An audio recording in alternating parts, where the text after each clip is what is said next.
লাশের স্তূপ বড় হচ্ছে।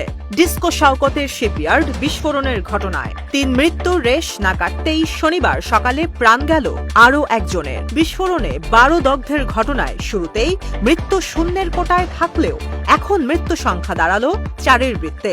চোখের পলকেই বড় হচ্ছে মৃত্যুর মিছিল। নিরাপদ এ গ্রিন শিপইয়ার্ডে এমন মৃত্যু ঘটনা কি কারণে তা শনাক্তেরও দাবি তুলছে এখন সচেতন মানুষ।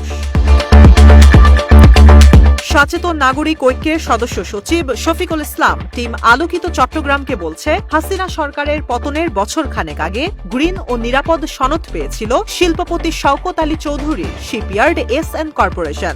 এমন সনদের স্বীকৃতি পাওয়া শিপইয়ার্ডে এত বড় বিস্ফোরণ কিভাবে ঘটল? নিরপেক্ষ তদন্ত প্রতিবেদনে বিশ্লেষণমূলক তথ্য উঠে আসা উচিত। তিনি বলেন, তা না করে যদি গঠিত তদন্ত কমিটি কোনো অদৃশ্য চাপে দায়সারা প্রতিবেদন দেন, এতে গ্রহণযোগ্যতা থাকবে না। এ বিস্ফোরণের ঘটনায় যাদের প্রাণ গেল তাদের পরিবার কি ক্ষতিপূরণ পেল তা জনগণের সামনে তুলে ধরার দাবি তুলেন সচেতন নাগরিক ঐক্যের সদস্য সচিব শফিকুল ইসলাম।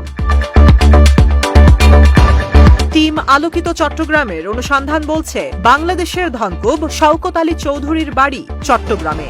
তার মালিকানার শিপইয়ার্ড চট্টগ্রামের এস.এন. কর্পোরেশনে ৭ সেপ্টেম্বর ঘটে এ ভয়াবহ বিস্ফোরণ।